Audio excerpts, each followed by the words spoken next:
Bueno, nuevamente bienvenidos a esta instancia virtual del ciclo Fortaleciendo Reservas. Gracias ante todo a Vanessa y a Néstor por estar presentes y por compartirnos esto que nos van a compartir justamente. Así que yo voy a hacer una breve presentación de ellos. Están en Colombia, son de Terrazos. Vanessa García, directora de Alianzas Estratégicas en Terrazos, empresa colombiana B Corp, pionera en bancos de hábitat, finanzas de la biodiversidad y mecanismos de compensación ambiental en América Latina. Es ingeniera industrial de la Universidad de los Andes y cuenta con una maestría en Urban and Environment Planning and Griffith University de Australia. Disculpen mi entonación. Antes de vincularse a Terrazos, desarrolló su carrera en Wildlife Conservation Society, el Banco Mundial y Naciones Unidas. Lidera el desarrollo de alianzas estratégicas, las propuestas de financiamiento y la expansión internacional de los modelos de terrazos con énfasis en los créditos de biodiversidad. Y Néstor Fabián, líder biótico en Terrazos, donde dirige la evaluación técnica y el monitoreo de proyectos de emisión de créditos voluntarios de biodiversidad y otros mecanismos de financiamiento de la naturaleza. Es biólogo de la Universidad de los Andes, con maestría en ciencias biológicas de la misma universidad y maestría en sistemas de información geográfica de la Universidad de Salzburgo, Austria. Su trabajo se centra en la conservación y gestión de los recursos naturales y en el diseño de soluciones para prevenir y mitigar impactos ambientales. Bueno, reitero ahí el agradecimiento y bueno, somos todos oídos para escuchar un poco su presentación. Así que nada, les paso la palabra.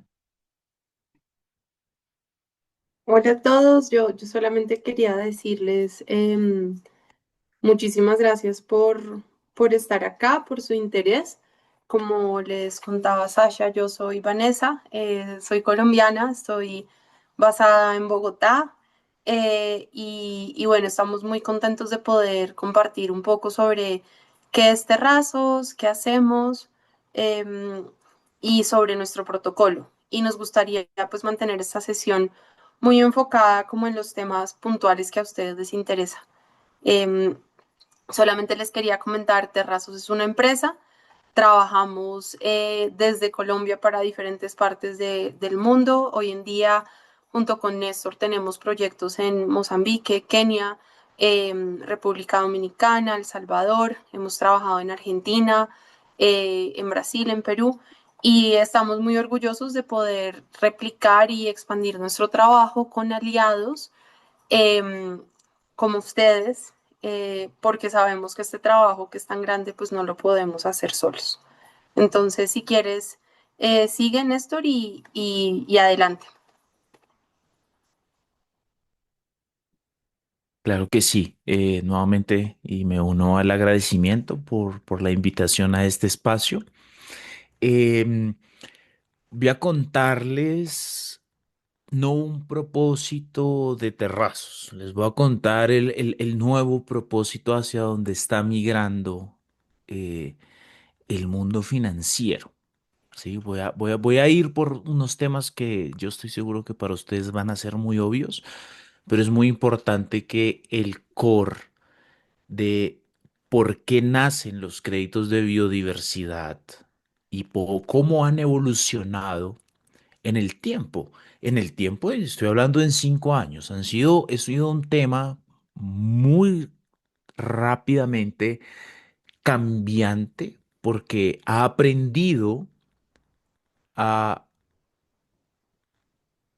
combinarse y a respetar muchísimo el conocimiento ancestral y las prácticas tradicionales del territorio. Es muy fácil uno hablar de conservación como una cosa muy aislada, o era muy fácil hablar de una conservación como algo muy aislado, un parque natural, algo intocable, algo prístino, pero las dinámicas del mundo hablo por Colombia, que tiene una alta cantidad de parques naturales, pero fragmentados. Entonces, ¿cómo se logran conectar? Es, digamos, como una de las medidas que los créditos de biodiversidad pueden llegar a funcionar, de hecho, en el mundo. Listo, bueno, traía como unos datos de terrazos que pueden ser interesantes o no, pero creo que Vanessa lo describió muy bien. Eh, somos una empresa, perdón, que se ha dedicado a estudiar, aprender y a evaluar la biodiversidad en el mundo y que su propósito mayor es buscar mecanismos financieros para estructurar proyectos que sean sostenibles en el tiempo, ¿no? Que es el gran riesgo y el gran reto de quienes tienen un área y les interesa la conservación, ¿no? ¿Cómo se logra financiar entonces tipo, perdón, este tipo de territorios? Y claro, es tremendamente importante tener esta conversación porque hay una crisis planetaria. Estamos hablando de un fenómeno que, aunque es natural, está acelerado y está ocurriendo a pasos agigantados, que es el cambio climático. Eh, una pérdida de biodiversidad por transformación y degradación del territorio y la contaminación debido a diferentes prácticas. Productivas en el territorio. Entonces, todo esto, digamos que ha sido un conjunto de factores que, en definitiva, nos han llevado a un gran problema actual. ¿Y cuál es ese gran problema actual? Pues básicamente que hay cambios ocurriendo muy rápido y no hay tiempo ni los recursos dirigidos a que esto ocurra. Uno de los casos, el primero que les mencioné, que era el cambio climático, estamos hablando de fluctuaciones de temperatura muy rápidas, muy altas, lo que está afectando, altas pues y bajas, lo que nos está afectando definitivamente en la capacidad de adaptación de la biodiversidad. La falta de adaptación de la biodiversidad es un problema tremendo porque si no hay las condiciones ecosistémicas suficientes, un ecosistema no se va a poder adaptar y si no se adaptan sus especies, pues hay mayor riesgo a la extinción, ¿sí? Entonces, ese es un problema muy grande que buscan los mercados de biodiversidad y las soluciones basadas en la naturaleza, fortalecer la resistencia. Hay unos ecosistemas que aguantan muchísimo más el cambio, pero hay otros ecosistemas que no. Usualmente, digamos, los más amenazados, es decir, donde hay mayor prácticas productivas, suelen ser los más amenazados, ¿sí? Y parte de nuestra experiencia y nuestro pequeño paso por Argentina, estuvimos trabajando específicamente en la provincia de Entre Ríos, veíamos que los problemas pues no problemas, porque así es, pero las fluctuaciones de los cuerpos de agua, que pueden ser cada vez más o menos previsibles, pues van a ser y van a tener un significado no solo en la productividad de los ganaderos, sino en las dinámicas poblacionales, porque si pasa más tiempo inundado, pues las especies van a estar desplazadas y van a perder entonces hábitat y vamos a tener extinciones sin lugar a duda. Y estamos enfocados en la producción y en sobrevivir, que es normal, y se nos olvida entonces cómo migrar a unas prácticas sostenibles que nos ayuden. Em, y es claro que si no se involucran, no se invierte en unas políticas o como población no aportamos a unas estrategias de conservación, pues la línea gris de la gráfica va a ocurrir y entonces vamos a ver la pérdida de biodiversidad. Nuestros bosques van a estar cada vez más callados. Entonces, no solo tiene que existir política pública, sino también una intención de inversión para que logremos un comportamiento hacia línea verde, hacia lograr que efectivamente los ecosistemas se recuperen. Un ecosistema nunca va a volver a su estado inicial, pero por lo menos que pueda recuperar el nicho, las especies y con esto fortalecer un poco su resistencia, su resiliencia, perdón, que es la adaptación al cambio, porque el ecosistema va a verse perturbado, pero si se vuelve resiliente y volverse resiliente, ¿qué quiere decir? Conectarse. mitigar unos tensionantes ambientales. No quiere decir vamos a evitar toda la ganadería, no quiere decir no. Simplemente es buscar unas alternativas más sostenibles sobre el uso de la tierra. ¿Listo? Entonces, definitivamente cambiar la tendencia va a ser fundamental y esa, porque la política cambia muy lento. Y por eso los créditos de biodiversidad buscan ser una estrategia complementaria para lograr movilizar recursos para llegar a esa línea verde. ¿Listo? Y es que uno de los riesgos más grandes que vamos a tener en los próximos 10 y 15 años va a ser precisamente eventos asociados a al ambiente. ¿Listo? Vamos a ver eventos climáticos extremos. Vamos a ver entonces con esto una pérdida de ambiente y con la pérdida de ambiente vamos a tener extinciones. Y claramente, si empezamos a tener estos problemas, pues la pérdida, perdón, me voy a ir a la siguiente porque me quedo en desorden. Vamos a tener una pérdida de biodiversidad importantísima. Y tengamos en cuenta que Latinoamérica hace parte de un hotspot de biodiversidad tremendamente importante. Y Latinoamérica, si es sea un hotspot de biodiversidad, es uno de los continentes que está menos preparado para el cambio climático. ¿Listo? Em, Sobre todo en los países que estamos más hacia el eje ecuatorial, ¿no? Por supuesto. Em, hay unas formas de vida que evidentemente están más acostumbradas a las estaciones, entonces son mejores colectores. Nosotros no hemos tenido nunca estaciones en nuestra vida, entonces estamos acostumbrados a vivir del día. Entonces, porque no tenemos la experiencia histórica de las fluctuaciones, pero definitivamente Latinoamérica se va a ver muy afectada por esta crisis. Hay un esfuerzo en términos de política pública, es decir, las normativas ambientales, buscan que las empresas que generan un impacto en la naturaleza, las mineras, las hidroeléctricas, las centrales térmicas, bueno, podría ser un listado, las vías muchas veces, deben rendir cuentas sobre el impacto que hacen en el territorio. Claro, que lo implementen, eso sería un muy buen debate y voy a tratar de dilucidar un poco sobre esa problemática. Pero evidentemente las empresas que tienen un impacto deben tener una inversión en términos de compensar el impacto que ellos están teniendo.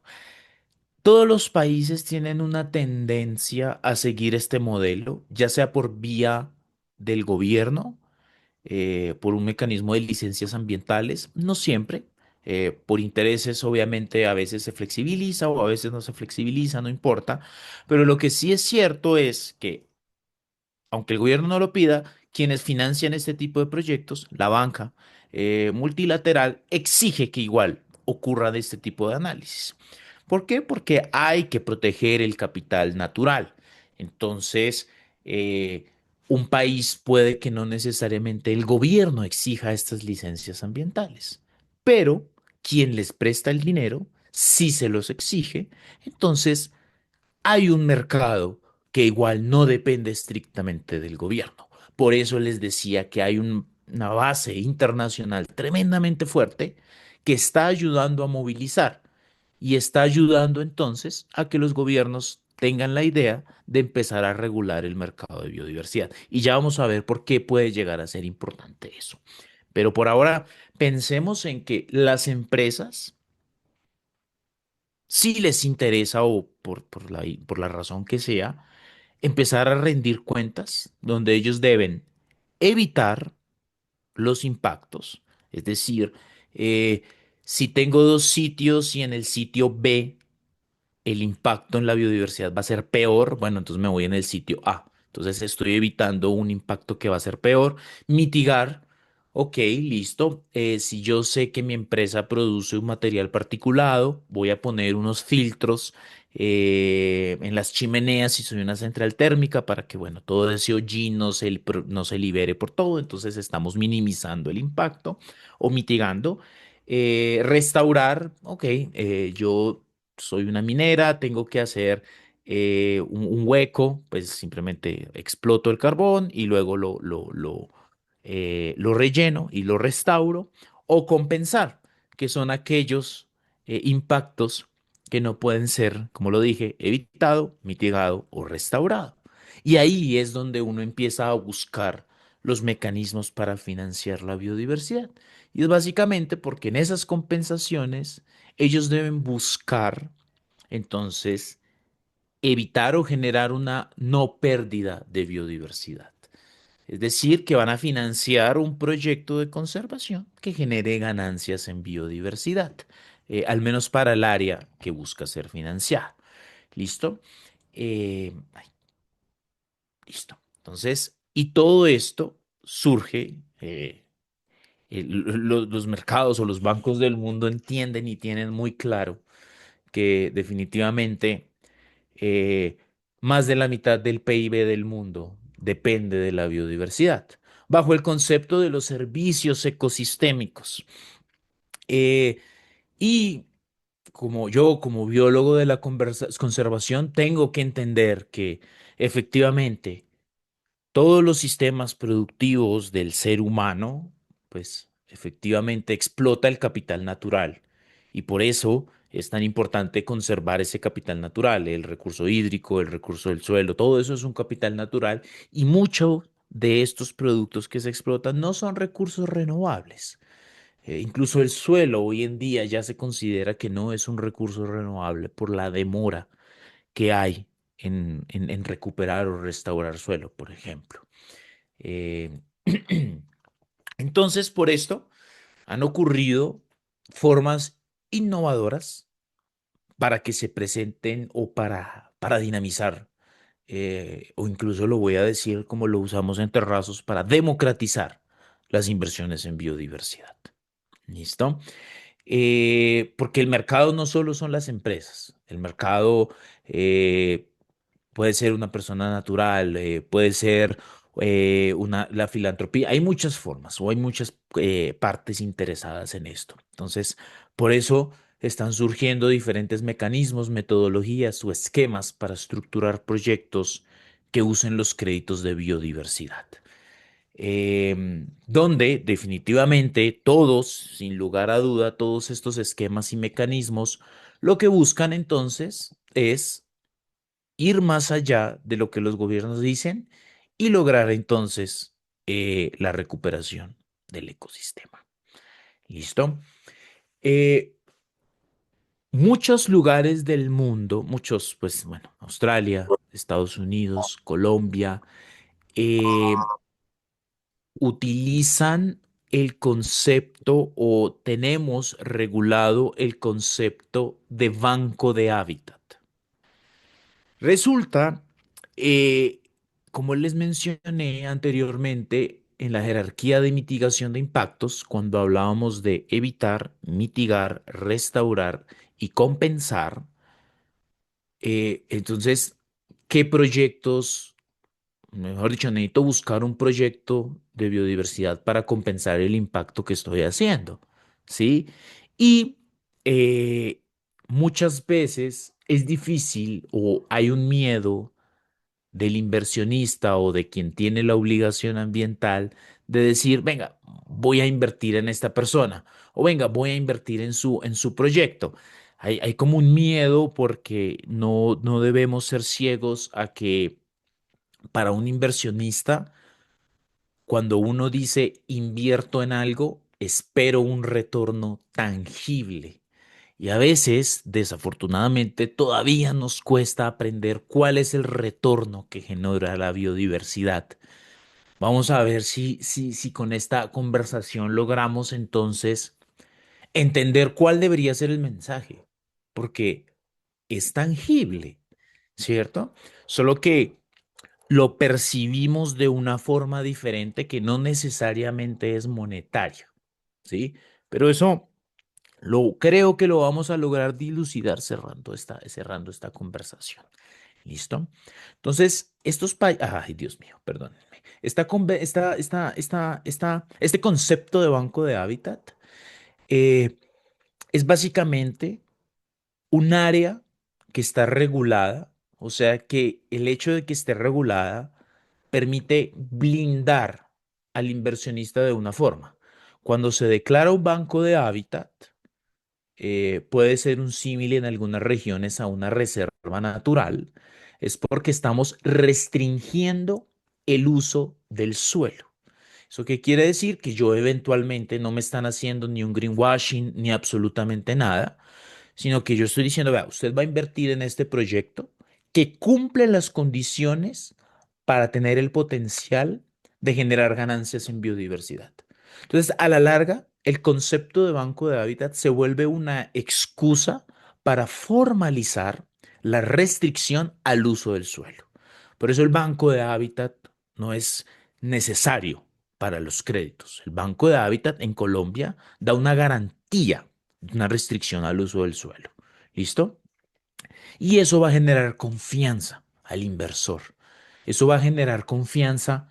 ¿Por qué? Porque en nuestro caso es que el Ministerio de Ambiente y Desarrollo Sostenible ya verificó que tiene las condiciones de propiedad de la tierra, tiene el modelo financiero del proyecto y tiene un plan de manejo ambiental.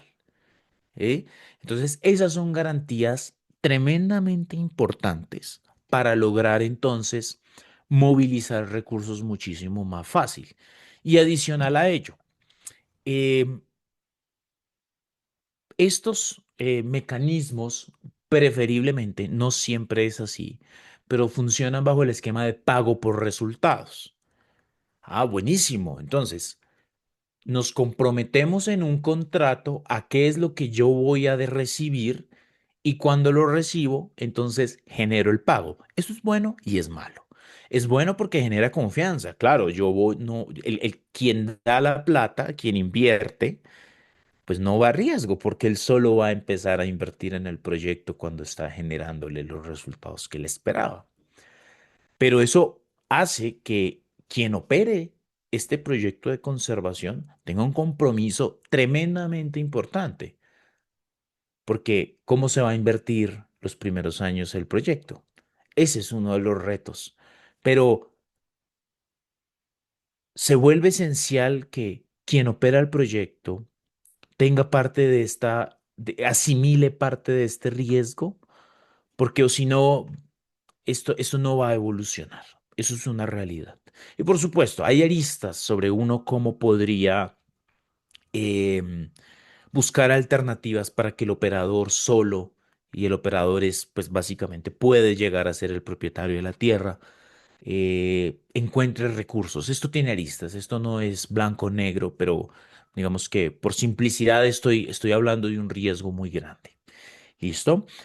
Pero, ¿esto qué quiere decir? Que ese plan de manejo tiene que ser tremendamente realista y tiene que tener unos datos suficientes para uno decir, es que en mi plan de manejo yo estoy diciendo que esta área la voy a preservar, o sea, es un área natural donde yo solo voy a hacer control de los tensionantes ambientales.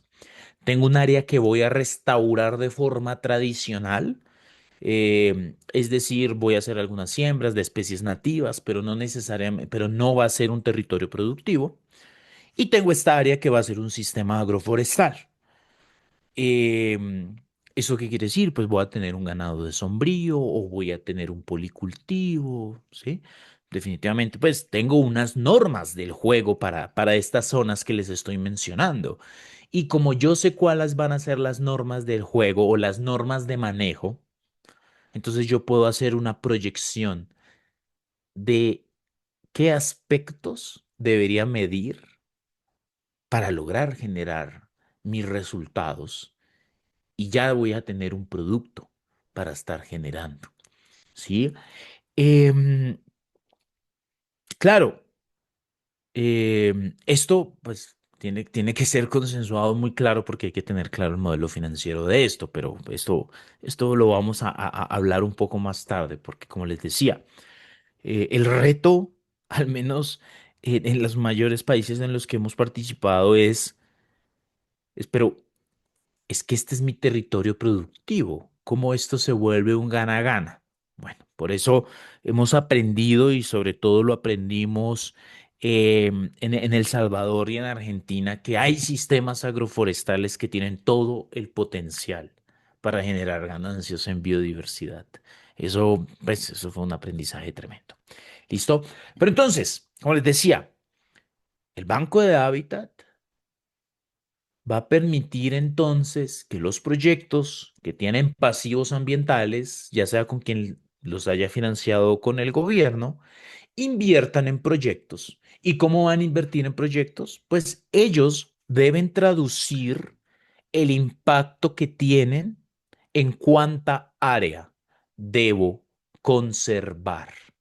Es decir, si yo tengo un proyecto de minería, tengo que rendir cuentas y decir, vea, es que mi mina de 150 hectáreas debe restaurar 200 para compensar la pérdida de biodiversidad que yo estoy generando. Es decir, para que invierto en un proyecto de 200 hectáreas, para que al sumar las ganancias que genera ese banco de hábitat con lo que yo quité al final de cero. Ese es el gran objetivo. Entonces, financian 200 hectáreas de un proyecto. ¿Listo? Esa traducción es el corazón de lo que estamos hablando de créditos de biodiversidad. Porque el reto de todo este mercado es traducir o en un término monetario o en función de un área. Y lo vamos a ver más adelante porque, más adelante ya, es porque una hectárea o una unidad de área, 10 metros cuadrados, por ejemplo, puede ser equivalente a un crédito. Las normas las pone el esquema.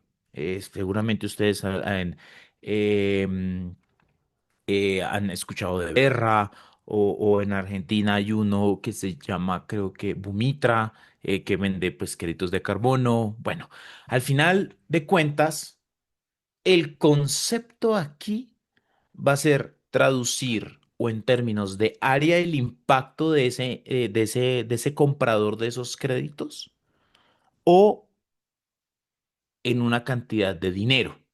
¿Por qué? Porque un crédito tiene un precio, $25.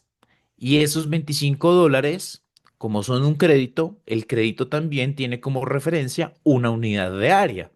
Entonces, por ejemplo, Terrazos tiene su propio protocolo. Eh, Terrazos, cuando se lo vende a clientes tipo una minería, que es el caso que estoy utilizando más, para ellos la unidad va a ser una hectárea, porque ellos tienen que compensar grandes cantidades de área. Entonces, una hectárea resulta ser mucho más diciente o efectiva para una transacción con ellos. Pero si viene un comprador que quiere compensar el impacto que genera a través del uso de la inteligencia artificial, una hectárea es mucha área, pues no va a tener toda la plata para financiar una hectárea.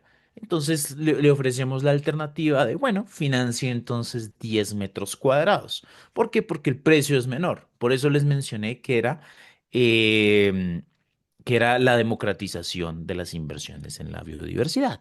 Entonces, los créditos me permiten entender eso. Los créditos, eh, los proyectos de biodiversidad bajo el esquema de bancos de hábitat y financiados con créditos de biodiversidad, al final, ¿qué es lo que me están permitiendo? Más o menos para ir cerrando lo que les estoy diciendo. Gestión predial. Claro, es que este proyecto está registrado. ¿Eso qué quiere decir? Que yo tengo claro quién es el propietario, no es un fantasma. ¿Listo? Tiene una formulación del plan de manejo. Claro, tiene clara la estructura técnica por la cual va a ser operado ese proyecto. ¿sí? Y sobre todo, que tiene un inicio y un fin. Por eso les decía, es muy importante entender que esto es a largo plazo y que hay que tener muy claro em, el esquema financiero de cómo va a operar. Eso lo vamos a ver un poco más adelante. Tiene la base técnica para la estructuración de ese plan de manejo, que es lo que llamamos levantamiento de línea base, ¿sí? Tiene un plan de monitoreo. Claro, si yo tengo mi objetivo de conservación definido en un plan de manejo, pues puedo prever cada cuánto tengo que levantar información. ¿Para qué? Pues para decir, venga, esto sí está funcionando, esta inversión sí tiene sentido. Entonces lo puedo hacer cada 2 años, cada año. Todo esto dependerá del ecosistema. Un ecosistema, por ejemplo, en nuestro caso el bosque seco tropical o como en el caso de ustedes, de pronto la pampa argentina, pues es un ecosistema que significativamente para un cambio necesita un poco más de tiempo, 2 o 3 años. Pero un bosque de pronto más hacia el norte en la Argentina podría ser unos cambios muchísimo más rápidos y puede ser un sistema mucho más eficiente, pero al final debemos responder al ecosistema, no a lo que nosotros quisiéramos, porque definitivamente hay que respetar las dinámicas naturales de los ecosistemas.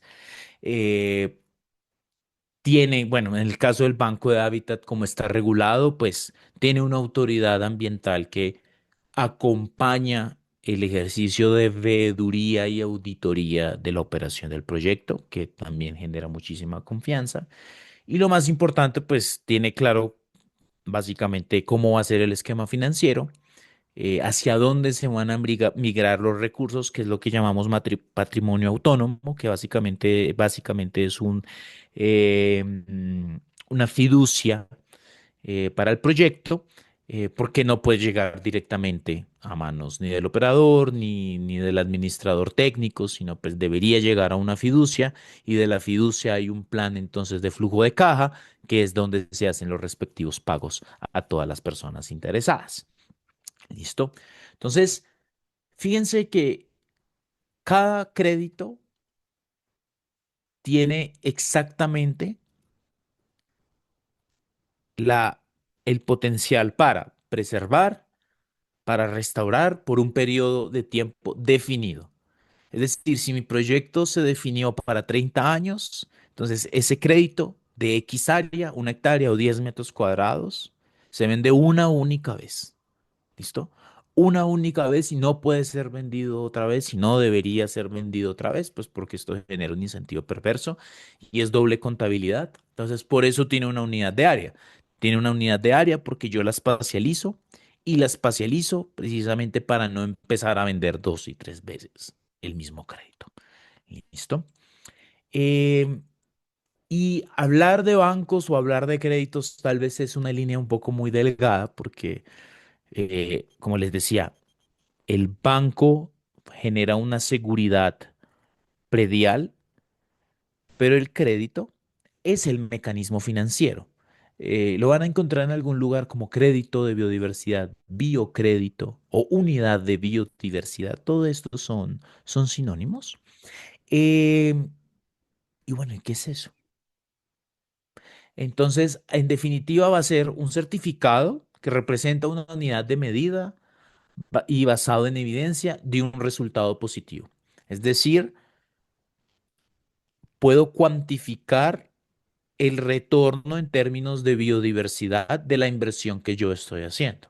¿Eso qué quiere decir? No, pues es que por 5 créditos se están sembrando 10 árboles y estos 10 árboles, si lo compré hace 15 años, pues han generado una biomasa de tanto, se han encontrado eh, X aumento de especies de aves en el territorio. Entonces, fíjense que es un camino de tangibilizar precisamente la biodiversidad para que la inversión tenga sentido. ¿Listo? Entonces debe ser medible, claro. Yo tengo que ser capaz de cuantificar la evolución de mi proyecto, porque recordemos lo primero, esquema de pago por resultados. Debe ser adicional. Y esto es un tema muy delicado porque básicamente lo que esto busca es generar beneficios que en ausencia del proyecto no se generarían. ¿Por qué? Porque pues la inversión tiene que necesitarse. Es decir, voy a poner un caso muy extremo. En Colombia los parques nacionales son financiados por el Estado. Ya tienen un mecanismo financiero. Entonces, que cree un proyecto de biodiversidad, de créditos de biodiversidad en un parque natural colombiano no es adicional, porque no hay una brecha financiera, porque ya alguien lo está financiando, ¿sí? Pero, eh, perdón, si yo en cambio soy un ganadero, pero de ganadería intensiva, no de sombrío, ahí sí hay una adicionalidad. ¿Por qué? Porque voy a migrar la actividad, ¿sí? Que si yo no tengo este proyecto, yo no dejaría de ser ganadero. O, listo, pues resulta que no tengo el suficiente empuje económico para migrar a una actividad más sostenible o para escalar un proyecto sostenible en todo. Ah, bueno, o sea, son actividades que sí generan adicionalidad. ¿Listo? Entonces, definitivamente, ser adicional es justificar que sí hay un objeto de conservación y que sí hay una necesidad tangible para lograr beneficios en el territorio que en ausencia del proyecto no serían posibles. Y lo más importante es que sea duradero. La biodiversidad le toma mucho tiempo recuperarse.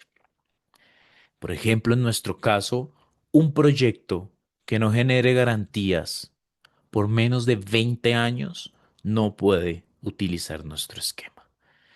Y en general, lo que lo visto es que recomiendan entre 20 y 50 años los proyectos de biodiversidad.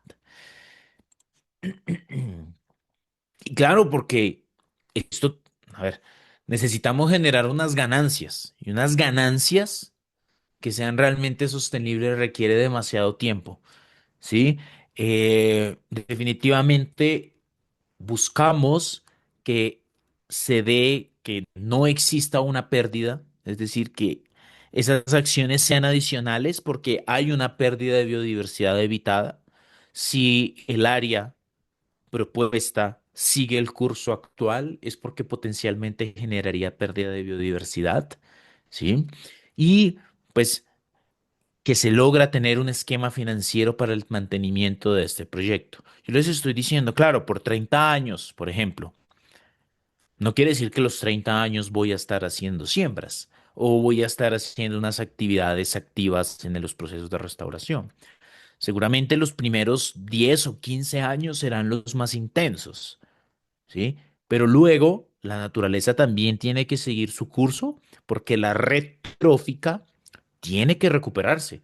Debo tener depredadores tope, debo tener perdón, consumidores terciarios, secundarios, primarios y productores primarios, pues para que esto tenga sentido. Porque si no, cuando entonces yo retire esas actividades de restauración más intensas, cuando se acabe la inversión, pues el ecosistema se va a ir para abajo.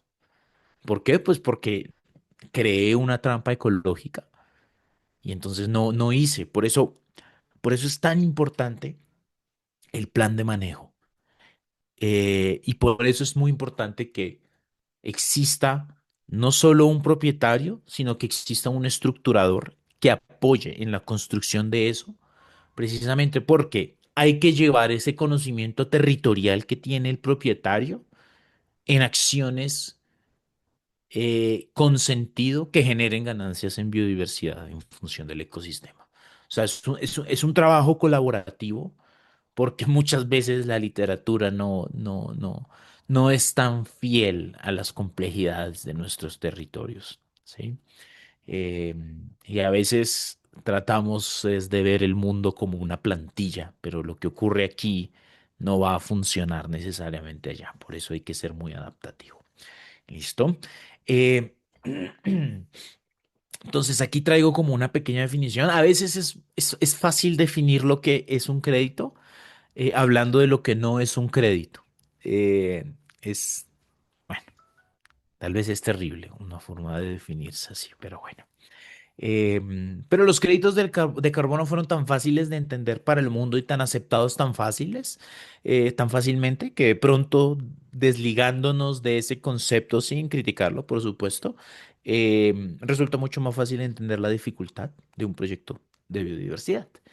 Entonces, es fácil uno entender lo que es el carbono, porque hablamos de 1 tonelada de CO2 o de CO2 equivalente, de carbono equivalente.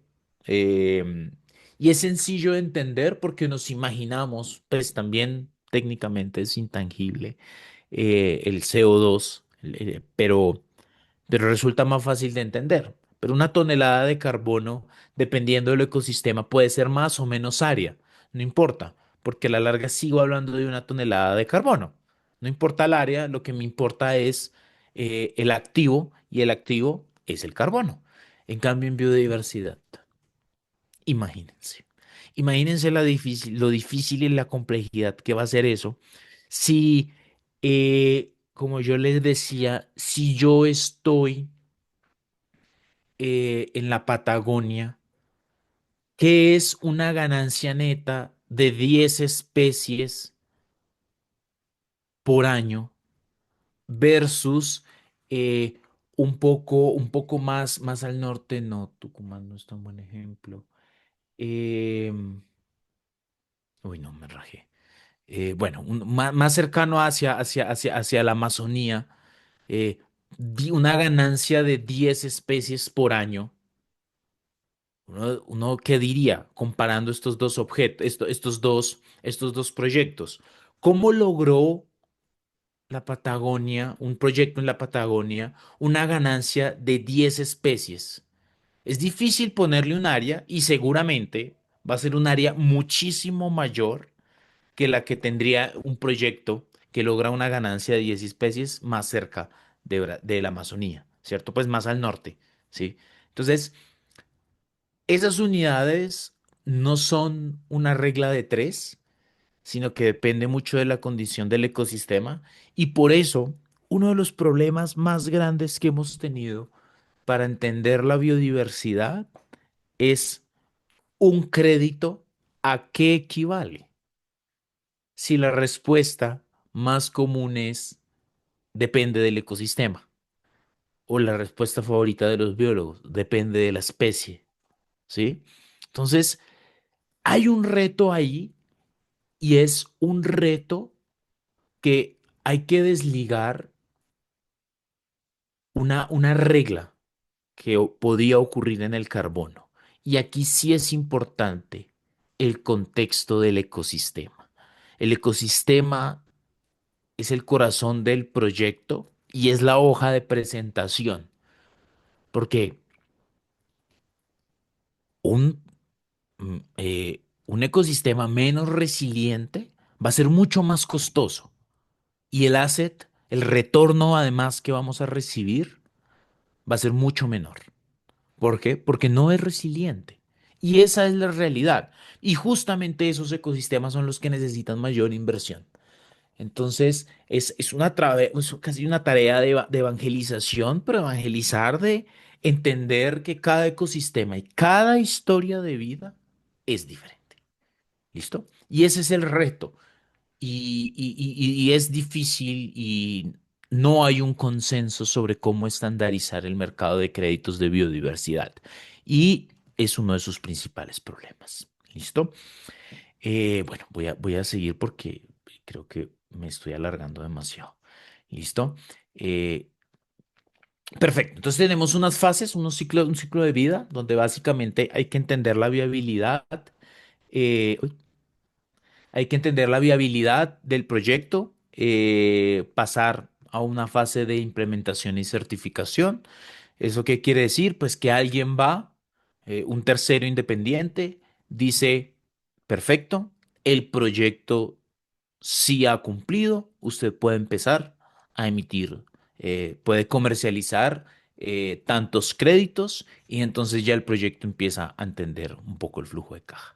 Me voy a ir un poco más adelante eh, porque quiero hablarles algo muy importante y es parte los créditos de biodiversidad buscan ser de alta integridad. Y al buscar ser de alta integridad, quiere decir que hay que proteger a las partes interesadas. Las partes interesadas son el propietario, porque hay que respetar cuál va a ser la gobernanza sobre el territorio. Hay que tener unos tratos justos y una repartición de beneficios justa con los propietarios, que es uno de los problemas más grandes que tiene el mercado de carbono. Los mecanismos o el modelo financiero del mercado del carbono, y aquí sí estoy siendo muy rudo con el mercado de carbono, porque no es claro cómo ocurre la repartición de beneficios. Y eso es algo que se busca desde los créditos de biodiversidad, dejar muy claro. Entonces, aquí sí es más claro quiénes son las partes interesadas y como hay un precio que debe y tiene que estar fijado desde la consolidación del proyecto, pues es mucho más fácil construir un modelo financiero y establecer que sí hay equidad y justicia con las partes interesadas. Y lo más importante, por supuesto, pues es que va a haber unos resultados verificables. Parte de esos resultados verificables son el concepto de salvaguardas ambientales. Salvaguardas ambientales van a ser, y sociales, perdón, son esos indicadores y ese mecanismo por el cual el proyecto rinde cuentas y está diciendo, no solo estamos generando ganancias, es decir, tenemos indicadores de impacto, sino que también estamos cumpliendo a todas las partes interesadas. Es decir, si algún compromiso fijado por el proyecto, no sé, me dijeron que el impuesto me lo iban a pagar y no me lo pagaron, no están cumpliendo, entonces pues se va a ver afectado el flujo de caja del proyecto. ¿Listo? Entonces eso es un concepto que se vuelve tremendamente interesante y es que en la estructuración hay que definir unas salvaguardas que también son el seguro. ¿Sí? De todos esos actores que están involucrados en el desarrollo del proyecto. Es lo que hablamos de un consentimiento libre e informado. ¿Listo? Por tiempo, voy a saltarme un poco esta. Les traigo un ejemplo de una comunidad. Esta línea negra es un territorio colectivo afro aquí en Colombia. Entonces, estamos hablando de más de 1.000 personas que organizar una comunidad muchas veces es difícil. Entonces tienen un territorio que puede tener tranquilamente 254.000 hectáreas. Entonces ellos dijeron, queremos migrar a unas prácticas más sostenibles y empezamos a estructurar un esquema de priorización de dónde sería mejor construirle, perdón, ayudarles a estructurar su proyecto. Hay tanta área y en un mercado que todavía están haciendo cuál será el mejor territorio. Entonces, a través de construcción colectiva, bajo estos 7 principios de alta integridad, donde buscamos donde efectivamente los propietarios, los poseedores estuvieran de acuerdo, que generara adicionalidad, que fuera fácil levantar la información para construir el plan de manejo, que efectivamente los tensionantes ambientales no fueran a generar un efecto negativo en la biodiversidad y bueno, que el monitoreo y reporte pues fuera sencillo. Entonces, al final, imagínense, 254.000 hectáreas, logramos construir y consolidar un proyecto de 1.300 hectáreas. ¿Listo? Donde obviamente los beneficiarios no son las 1.000 personas, ¿sí? Sino pues de forma libre. Son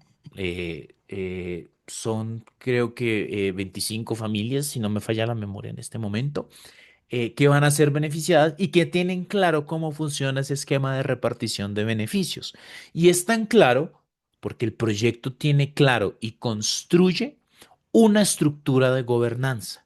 Y aquí traté de presentarles esa estructura de gobernanza, no importa, pero aquí lo que quiero dejarles claro es que se respeta la propiedad del territorio, se respeta la gobernanza del territorio y parte de ese compromiso que tiene este esquema, perdón, pues este acuerdo construido con ellos, es que para el proyecto liberar créditos debe rendir cuentas a la Asamblea General de toda la comunidad. ¿Listo? Entonces, fíjense que no hay límites si el territorio está organizado. Si el territorio está organizado, se rinde cuentas a las personas que deben rendirse cuentas y todo debe funcionar igual de bien. ¿Listo? Pero siempre que exista un mecanismo de salvaguardas ambientales.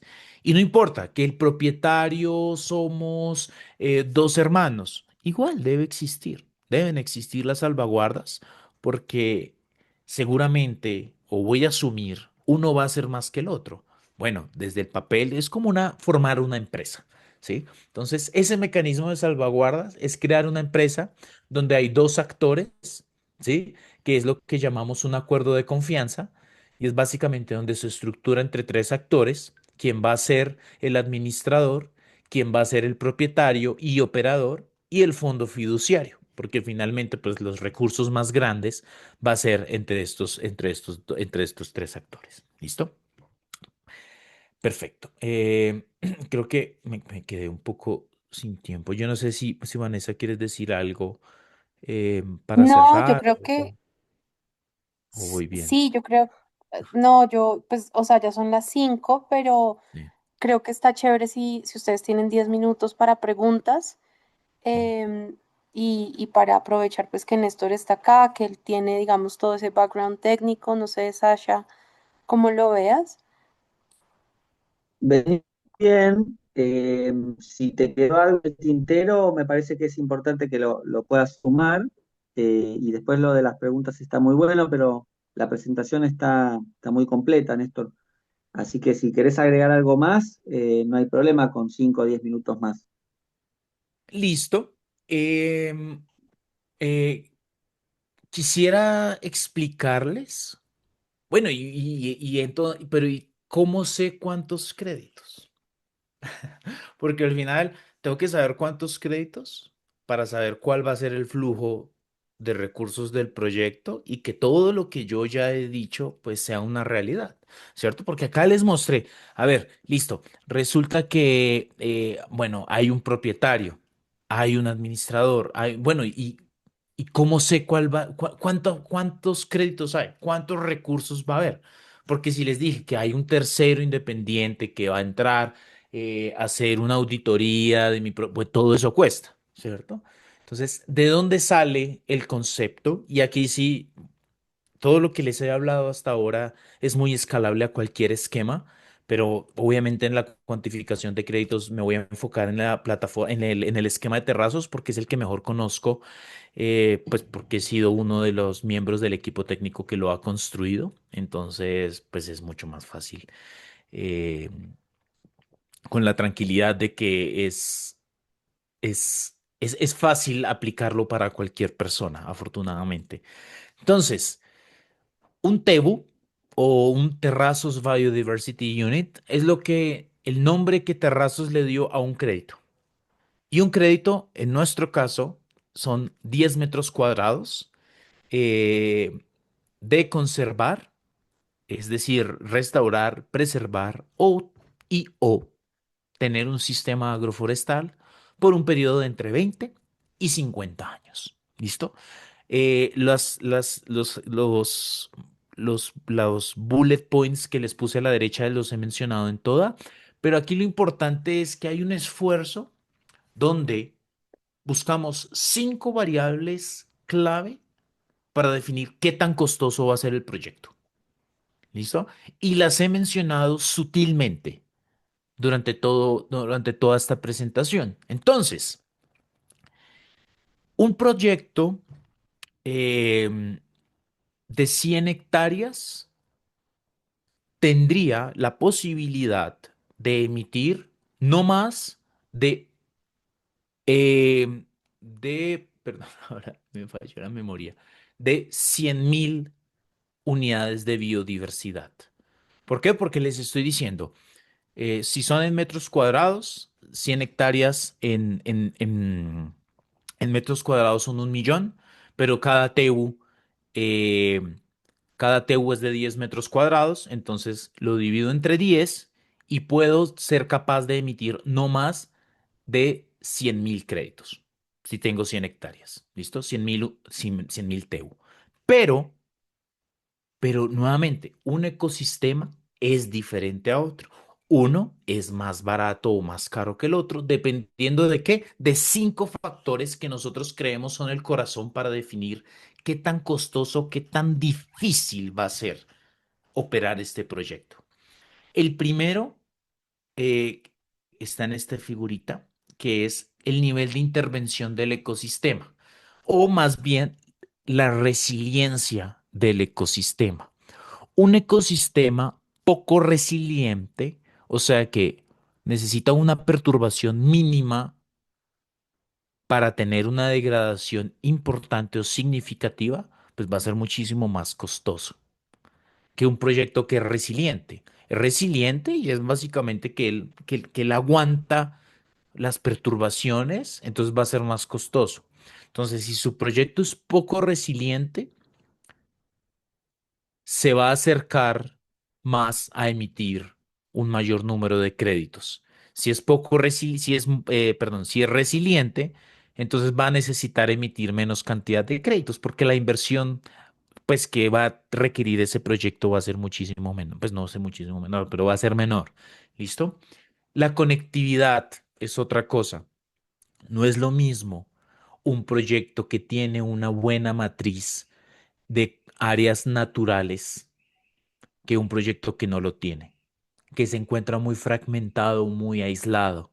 Porque si yo tengo una buena matriz, tengo un banco de semillas, tengo un proceso de sucesión natural que si yo retiro el tensionante, la misma naturaleza se va a recuperar. Este escenario va a emitir un menor número de unidades que un ecosistema muy fragmentado, muy aislado. ¿Por qué? Porque no hay semillas. Entonces, tengo que tener em, se me olvidó un vivero, tengo que tener un vivero, tengo que entonces pagar unos jornales o unas jornadas de trabajo para sembrar, necesito pues un equipo para movilizar la cantidad de plántulas que se requiera. Entonces todo esto pues va a ser muchísimo más costoso el proyecto, entonces va a ser más caro. Entonces va a emitir un mayor número de unidades. ¿Listo? Pero no más de 100.000. Recuerden, eso es muy importante tenerlo en cuenta. No se puede emitir más unidades del área total del proyecto. ¿Listo? Vinculación de las comunidades. El caso de Azokazán es uno del proyecto afro que les mencionaba. Pues hay muchísimas personas involucradas. Les dije 25 familias. Entonces, hay una comunidad involucrada, la estructura de gobernanza es mucho más compleja y hay que pues, tener unas actividades mayores en el territorio, por lo que va a emitir un mayor número de unidades. Pero si en cambio soy yo el propietario y no voy a hacer nada más que contratar gente de afuera, pues va a emitir un menor número de unidades porque la estructura va a ser muchísimo menos compleja. ¿Listo? La temporalidad del proyecto, más años, más caro, más unidades, menos años, menos costoso, pues va a emitir menos unidades. Y finalmente, las acciones de restauración y preservación. Restaurar es que es un territorio completamente degradado. ¿Eso qué quiere decir? Pues que la inversión tiene que ser muchísimo mayor, por lo que va a emitir un mayor número de unidades. Preservar es menos costoso, emite menos. Y los sistemas agroforestales, como tienen ya un mecanismo productivo financiero que los soporte, también va a emitir un menor número de unidades. ¿Listo? Eh, claro, la idea es que exista un beneficio sobre esa área, pero o si no, tendríamos también el incentivo perverso de que tendríamos doble mecanismo de financiación. Entonces, por eso emite menos, siendo aún una estrategia de restauración. ¿Listo? Ahora sí, eso era todo. Qué pena, me emociono mucho. Yo creo que esto está chévere, Néstor, y sería como, bueno, si de pronto tú cuentas de manera general cómo es un partnership agreement, ¿no? Es O sea, muy rápidamente, cómo funcionan estos acuerdos con aliados para que Terrazos no está involucrado de lleno en el proceso, acompaña y terceros como las cabezas de las reservas pueden usar el protocolo. Y gracias. Un partnership como lo manejamos en Terrazos es, a ver, el protocolo es abierto, no cobramos por su uso, quien desee hacerlo lo descarga de la página, hay material de apoyo para hacer el cálculo de créditos, para hacer absolutamente todo, porque esto es algo abierto, no, no. No tendría sentido que una empresa que busque democratizar, pues trate de cerrar el conocimiento a través de un protocolo. Entonces, pero hemos evidenciado que hay un conocimiento, un bagaje que Terrazos puede aportar al territorio y lo que hacemos es unas revisiones eh, muy sencillas y acompañamos desde lo técnico sugiriendo, sin necesariamente hacer parte del ciclo de vida del proyecto, tener un rol específico, simplemente es como ser ese aliado, esa persona a la que uno le pregunta, ¿voy bien? ¿Eso tiene sentido? ¿Voy a ir a campo? ¿Tengo este plan de campo? ¿Me lo puede leer? Es básicamente que estamos ahí durante el proceso de estructuración o hasta cuando se requiera, simplemente aportando esta experiencia que nosotros hemos construido de mucho tiempo y los vamos guiando al tiempo pues del proyecto. No es algo tan cuadriculado de en un mes tenemos que tener, en 2 meses, no, porque un partnership, entonces es simplemente un acompañamiento para fluir con el proyecto y dar nuestro punto de vista, no quisiera decir expertos, pero sí como unos estudiosos de la conservación y pues que tenemos claro nuestro propio protocolo, por supuesto. Buenísimo, Néstor. Bueno, la verdad que una presentación muy, muy completa. Si les parece, podemos abrir a algunas preguntas. Hay, obviamente, seguramente muchas dudas porque es un tema bastante complejo. Así como adelanté un poco antes, la idea del ciclo es traer el tema, entendiendo de que los protocolos como el de Terrazos o el NAT5 o otros que puede haber ya en el mundo, están todavía en proceso, ¿no? O sea, es todo un proceso muy, muy reciente y muy, muy nuevo que se está de alguna manera acomodando.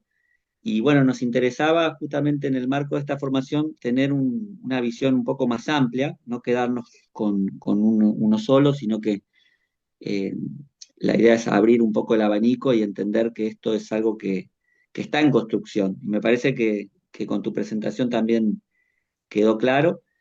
Así que me parece que si les parece, abrir un poco a si alguien tiene alguna consulta específica. Yo tengo una que un poco no sé si quedó tan claro, que quizás en la presentación que nos dio Vanessa anteriormente con Ale Carminati, yo entendí que puede ser en el marco de un proyecto que implemente todo esto, tiempos, ¿no? de emisión por hitos. No sé si podés hablar un poquito de eso, eh, que está bueno entender de que quizás no se emiten todos juntos y va en base a resultados. Sí, gracias. De acuerdo. Hay un cronograma de hitos. Como les decía, el proyecto tiene un plan de manejo. El plan de manejo va a explicar, va a tener unos objetivos en el tiempo. Esos objetivos en el tiempo se definen como hitos de liberación.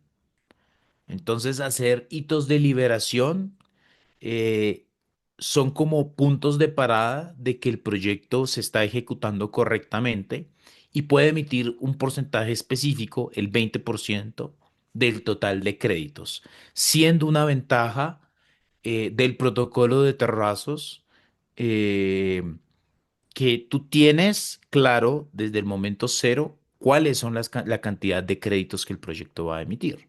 Y por eso hace una lógica construir un modelo financiero pues muy claro para el ciclo de vida del proyecto. Eh, entonces, cumples el hito y el hito no necesariamente es fijo a través del tiempo.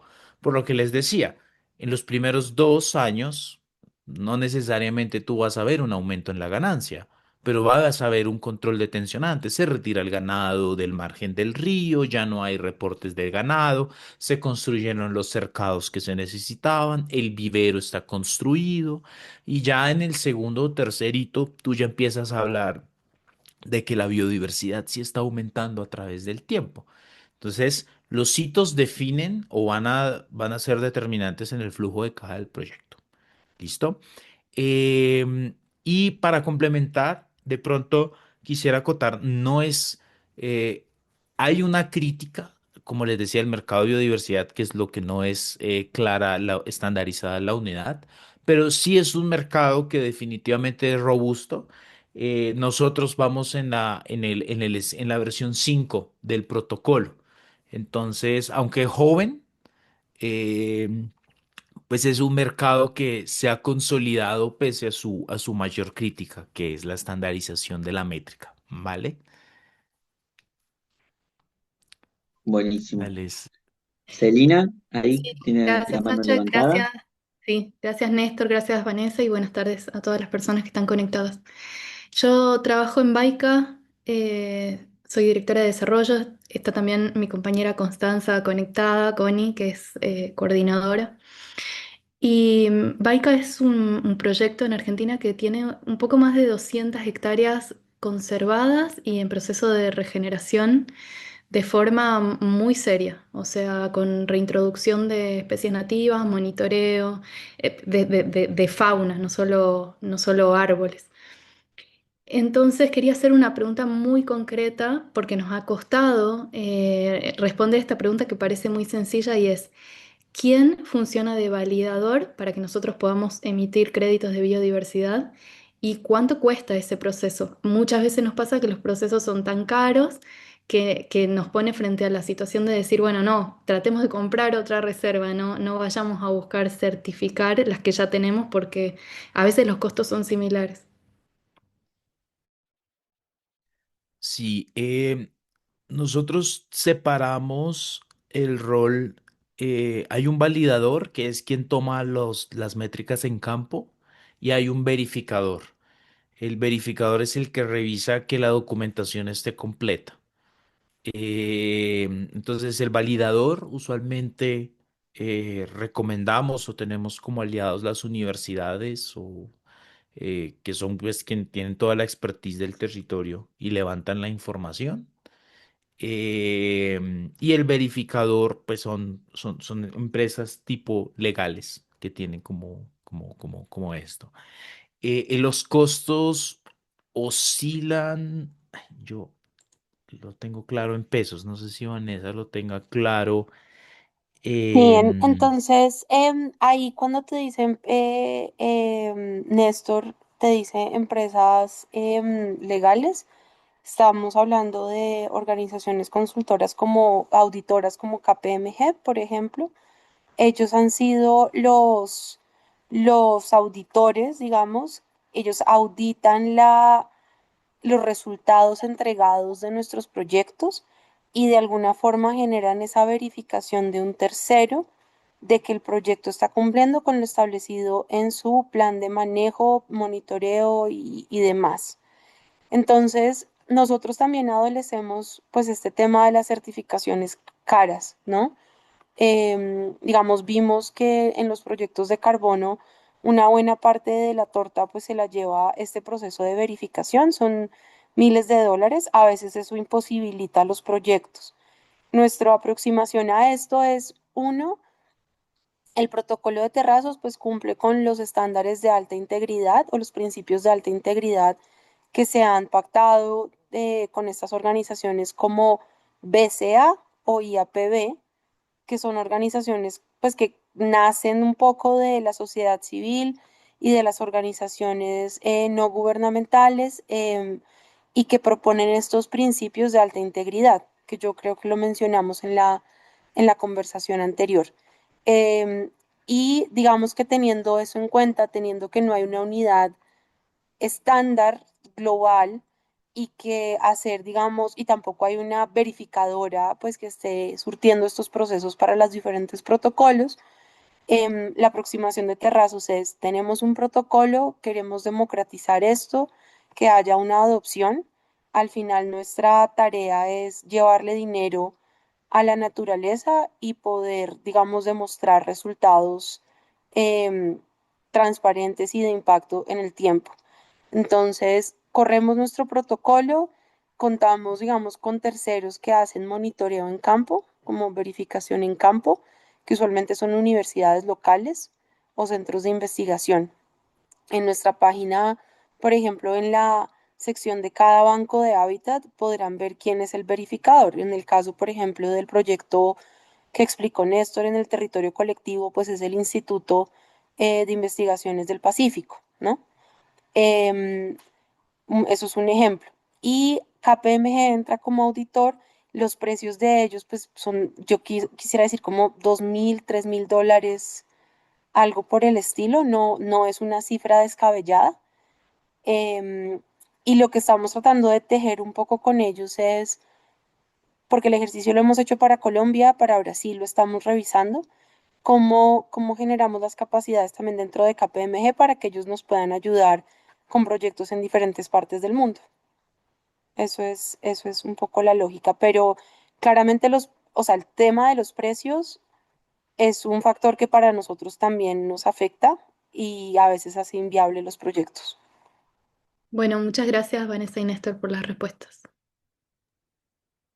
No sé, por ahora nadie levantó la mano. Yo aprovecho para hacer una pregunta que tengo. Si alguien tiene alguna consulta, levante la mano antes de terminar.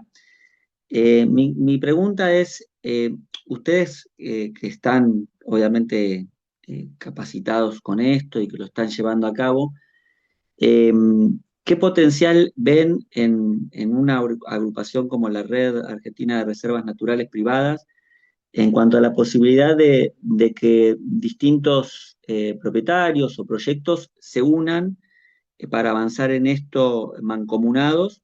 ¿Ustedes lo ven como una posible fortaleza? ¿Ven que puede haber algún tipo de beneficio en cuanto a la comercialización o en cuanto a generar las auditorías en un país como Argentina, que quizás estamos muy incipientes? ¿O creen que eso no amerita el esfuerzo de trabajar en conjunto y todo? ¿Creen que hay un potencial en avanzar en grupo con esto? Esa es un poquito la pregunta que yo dejo a este grupo y especialmente a ustedes, a ver si nos pueden dar su opinión. Justo uno de los aprendizajes que yo, esto sí es como una opinión personal, he tenido es las mejores personas, grupos o gremiaciones para escalar y darle vida a este tipo de iniciativas en un país son personas que entienden lo que es la biodiversidad. Y traigo un ejemplo. El primer banco de hábitat que se registró en Terrazos fue en una propiedad eh, de un biólogo que, aunque es ganadero, cedió parte de su territorio para una reserva natural. Entonces articuló sus actividades y tuvo su compromiso de seguir cediendo más territorio de su actividad ganadera para la biodiversidad. Entonces, es ganador, definitivamente. Eh, Valdría la pena es, digamos, como en ese replicar como ese ejercicio que les mencionaba de Azokazán, de los interesados, uno empezar a entender un poco las cifras o esos criterios de adicionalidad o de alta integridad del territorio, para uno también priorizar, eh, porque de un piloto va a ser el corazón para replicar y escalar esto. Entonces, porque hay un riesgo y es que ser el primero es ser el primero, pero también hay un riesgo por ser el primero. Me refiero a que están haciendo el mercado y va a ser lento. Y hay que entender eso. ¿Y quién mejor que alguien o unas personas que entienden las complejidades de este tipo de iniciativas? Entonces, ese es como mi punto. Ahora yo sí tengo una reflexión al respecto y es Resnatur, similar pues como a la red que ustedes tienen en Argentina. Resnatur es una de las redes de reservas naturales de la sociedad civil de Colombia. Ellos también pues hacen una labor muy similar en términos de gestión del conocimiento, buscar oportunidades conjuntas, etcétera, etcétera. Yo no sé, digamos, en términos de hectáreas, el tener muchas hectáreas o pocas hectáreas, si eso sea un diferencial, como lo es en los proyectos de carbono, en los cuales uno quiere tener muchas hectáreas. Pero yo sí diría que tener una diversidad de ecosistemas representados en esta red es muy interesante porque no necesitamos o no se necesitan para este tipo de proyectos miles de hectáreas, pero sí se necesitan áreas estratégicas para la conservación de la biodiversidad que puedan ser transadas bajo este tipo de activos. Entonces, es interesante, por ejemplo, en nuestro caso en Colombia, tenemos proyectos en el Pacífico, en el Caribe, en los Andes, y esa diversidad lo que nos ha permitido es acceder a un mercado más grande. Ese es como el punto que yo veo. Ahora, ¿cuál es la otra cosa que es interesante de trabajar esto en alianza? Como lo decía Néstor, pues esto es un mercado nuevo. En Argentina no existen normas a nivel pues, del país que obliguen, digamos, a este tipo de inversiones. Digamos que las compensaciones no, entiendo, no son como una prioridad en este momento. Pero por otro lado, sí hemos visto muchísimo interés de los gobiernos regionales y del sector privado. Y ahí entonces uno, lo que yo invitaría a pensar es dónde están las grandes empresas que pueden ser compradoras de esto. Eso es como mi reflexión, más allá de los temas de muchas hectáreas, pocas hectáreas, es quién compra este tipo de activos. Bien, ahí tenemos dos manos levantadas muy importantes para esta red, así que le doy la palabra a Ale y después a Guille, que es el presidente de la red, así que está buenísimo que estén acá y que estemos interiorizándonos en estos temas.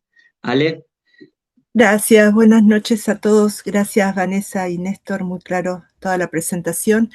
Recuerdo que cuando habíamos hablado, y de hecho lo comentaste hoy, Vanessa, cuando te presentaste, que había habido una experiencia en Argentina. ¿Nos podrías compartir en poquitos minutos cómo fue, con quién, en qué etapa está? Gracias. Sí, es la experiencia que mencionaba, entonces yo doy el overview general y Néstor de pronto una o dos lecciones del proceso. BID Invest el año pasado apoyando a la Alianza por los Pastizales y Aves Argentinas. Con ellos, en conjunto, desarrollamos un proyecto para testear la viabilidad de diferentes mecanismos de emisión de créditos de biodiversidad en áreas de pastizales, que son tradicionalmente utilizadas para la ganadería en la provincia de Entre Ríos, creo que ya dije eso. Y esto pues tiene una particularidad y es que las aves argentinas pues tiene una motivación de conservación de aves migratorias y otro tipo de aves muy importantes para esa zona. Y la pregunta que nos buscamos resolver a través de este proyecto fue qué mecanismos o qué mecanismos, qué metodologías o protocolos pueden llevar recursos a estas áreas de pastizales, ¿no? Ya sea biodiversidad, carbono, etcétera. Y cuáles son los más costo eficientes para el propietario. Y entonces aquí, Néstor, reflexiones. Sí, en esa evaluación de la viabilidad nos dimos cuenta que el factor más complicado era el nivel de incertidumbre de los beneficios que generaba un esquema o el otro, ¿sí? En el caso de Entre Ríos, digamos que su potencial en carbono es muy bajo. Eh, Estábamos específicamente en Gualeguaychú y el ay, se me olvidó, perdón. Y entonces, definitivamente, pues encontramos que era muchísimo más rentable y generaba mejores beneficios los esquemas de biodiversidad, sobre todo en el largo plazo. Y la incertidumbre era muchísimo menor porque era mucho más fácil cuantificar los créditos para hacer la construcción del modelo financiero. Y el aprendizaje más grande es que los sistemas agroforestales, digamos, allá pues sí o sí debe ocurrir la ganadería, pero un sistema como los que maneja la Alianza del Pastizal pues se vuelven tremendamente interesantes porque sí tienen el potencial de generar ganancias en biodiversidad. Es un plan de manejo muy ordenado, muy bueno y muy interesante, que permite respetar las dinámicas de la biodiversidad. Muchas gracias a los dos. Gracias. Guille,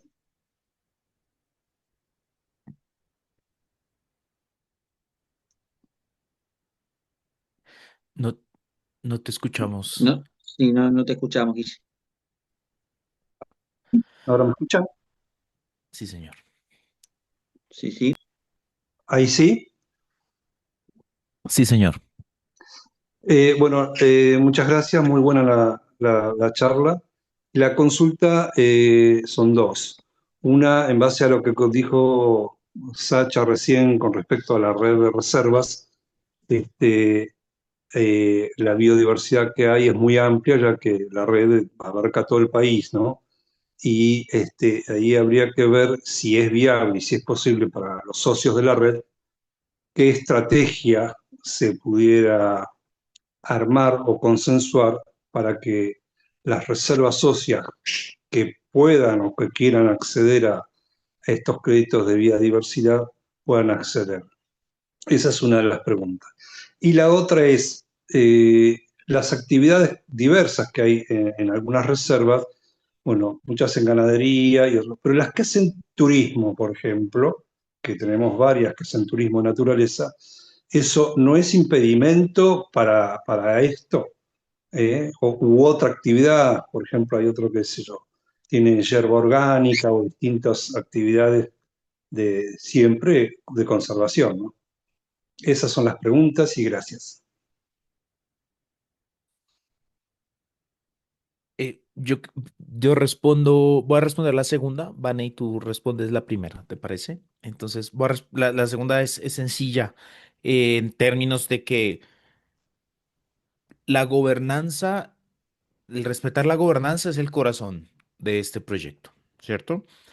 Nuestros proyectos priorizan las necesidades del propietario. Entonces, hay actividades que son excluyentes. El turismo de naturaleza no es excluyente, porque es una actividad que no es masiva, es atomizada y es eventual, entonces funciona. Pero digamos, tenemos un cultivo específico permanente, pues que o es una tierra que arrendamos y en 20 años no la van a devolver. eh, no es una restricción, simplemente esa área no va a emitir unidades de biodiversidad. Se deja como denominada un área de exclusión. Y pongo un ejemplo, uno de nuestros proyectos, hay un área, él dijo, yo voy a seguir haciendo ganadería, entonces necesito 50 hectáreas porque voy a seguir haciendo ganadería, es de subsistencia, entonces va a ser una escala muy pequeña. Eso es posible, eso se respeta y debe ser así. Eh, Entonces dependerá, pero si efectivamente no entra dentro del plan de manejo, se va a volver un área de exclusión y va a poder hacer la producción o si tiene una fábrica, lo que sea, y no va a ser un causal, de exclusión. Si es una mina, podría ser, pero habría que ver, digamos, como la magnitud y la envergadura. Pues si es un tajo gigante, pues seguramente no. Em, pero, pero en general se va a respetar y no tendría por qué. Entonces, eso creo que eso simplificando nuestra recomendación, y esto se junta con la primera pregunta que hiciste sobre cuál es la estrategia. Realmente la estrategia hoy en día es la diversificación. La estrategia que nosotros tenemos en nuestros propios proyectos que gestionamos es entender cuáles son las acciones, las actividades complementarias que se pueden implementar en una misma zona para llevar la mayor cantidad de recursos posibles. Eh, para darles una idea, nuestros proyectos no solamente emiten créditos de biodiversidad o no solamente venden cupos de biodiversidad para el mercado voluntario. En nuestros proyectos hacemos, como lo decía Néstor, eh, turismo de investigación y científico, hacemos turismo de naturaleza, tenemos algunos proyectos que están testeando siembra de cacao. Entonces, sí es recomendable que ustedes como propietarios no se casen con una sola alternativa, sino que tengan un abanico de opciones que respondan de la mejor manera a lo que tienen en cada pedacito de su territorio. Entonces, si ustedes tienen una reserva, va a decir, de 50 hectáreas o 20 hectáreas, pues fácilmente con uno de estos geovisores o lo que sea, pueden hacer una zonificación y entender qué es lo más productivo para cada uno de estos parchecitos que tienen ahí. Una de las beneficios de nuestro protocolo es que pues no necesariamente tiene un mínimo de hectáreas, tiene un mínimo recomendable, pero no es algo, digamos, no es una regla y, y pues puede testearse en áreas pequeñas y mirar cómo qué sale de ahí y testearlo es relativamente sencillo y barato. Ahora, nuevamente, ¿cuál es la estrategia que yo tendría como líder de esta red? Pensar en cuál es el mercado. O sea, todas estas acciones responden a un mercado de carbono, de biodiversidad, de cumplimiento. Y ahorita, y lo mencionábamos con Alejandra y con Sasha hace poco, la, los ojos pues, de mucha gente, de muchas empresas están en Argentina para los temas de minería, de litio, de ganadería, de petróleo. Entonces, ahí la gran pregunta y que nosotros con gusto pues podemos ayudar a responderles es si ustedes prueban algún modelo de créditos, ¿quién va a comprar esos créditos? ¿No? ¿Quiénes son los posibles compradores? Eso es un poco mi reflexión.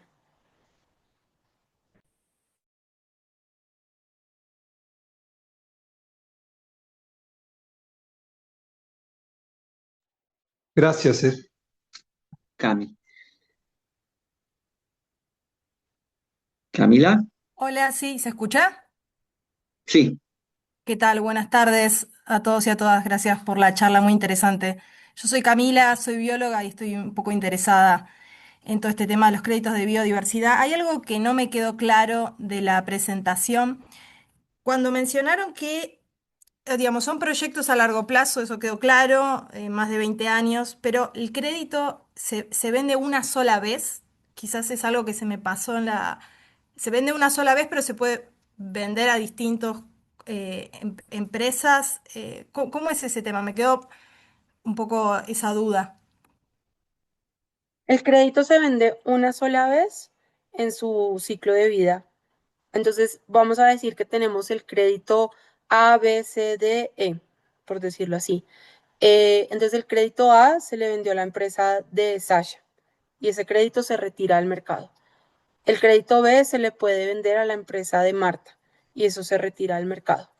Y así sucesivamente. Esos créditos no se, digamos, bajo nuestra estructura, no se vuelven a vender una y otra vez. Y el pago es o sea, puedes dividir el pago en porcentajes, lo que sea, pero es un cliente compra un crédito porque dura 20 años mínimo.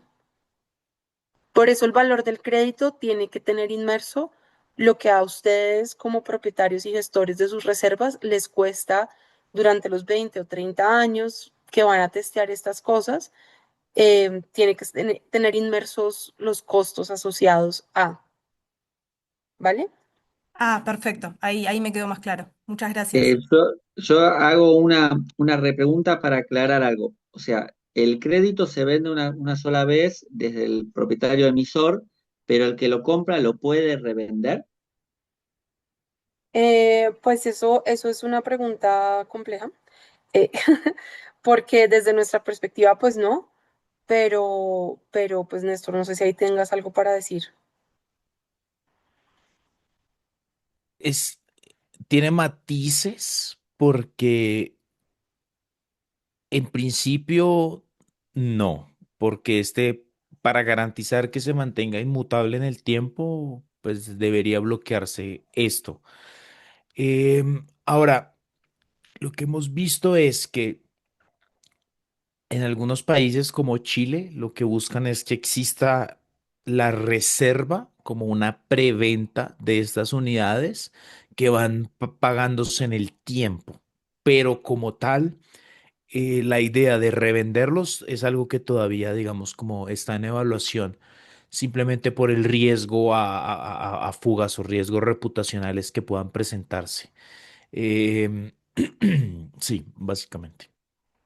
O Bien. sea, Eh, esto es algo que se sigue masticando y entonces es, si tú como reserva le vendes a la empresa Guachu Guachu, que está en Argentina, y esa empresa está haciendo claims de naturaleza positiva, pues digamos que tú tienes cierta tranquilidad de que el crédito que tú le vendiste a esa empresa, pues está siendo asociado a ese claim y que efectivamente la empresa no está haciendo pues greenwashing al final.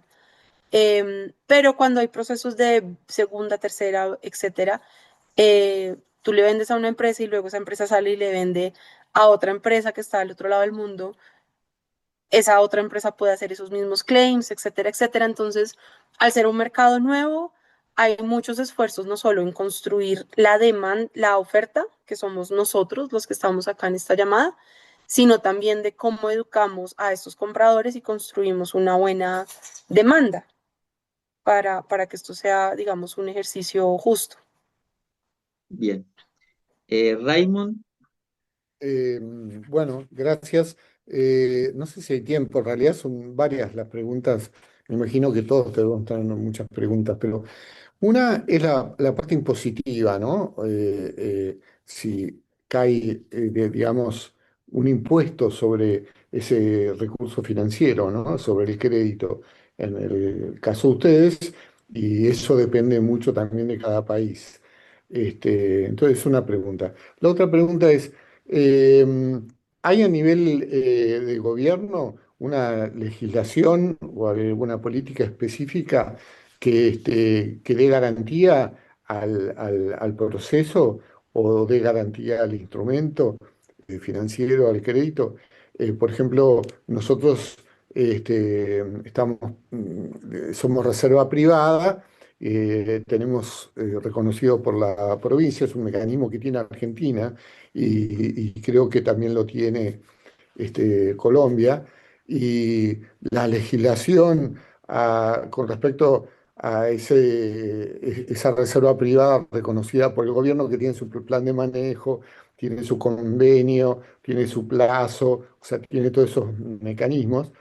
Y al mismo tiempo, en el caso nuestro, tenemos también una certificación de carbono. Entonces, eh, dentro de estas preguntas, ¿hay algo de esto que puede beneficiar, por ejemplo, un marco regulatorio del gobierno que incentive o que modifique o que reduzca la carga impositiva, por ejemplo, o que sea una reserva privada reconocida?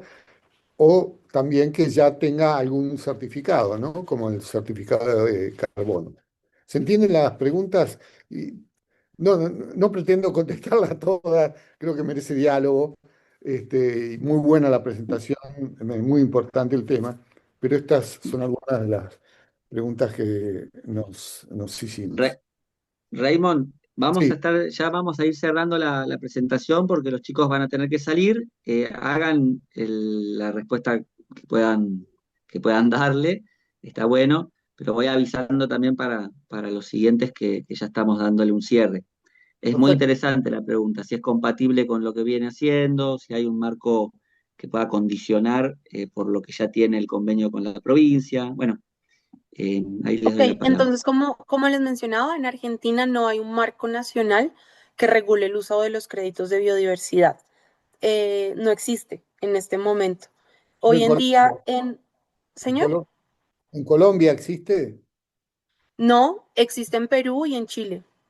Ah, De Latinoamérica existe en Perú y en Chile, lo están desarrollando en Brasil.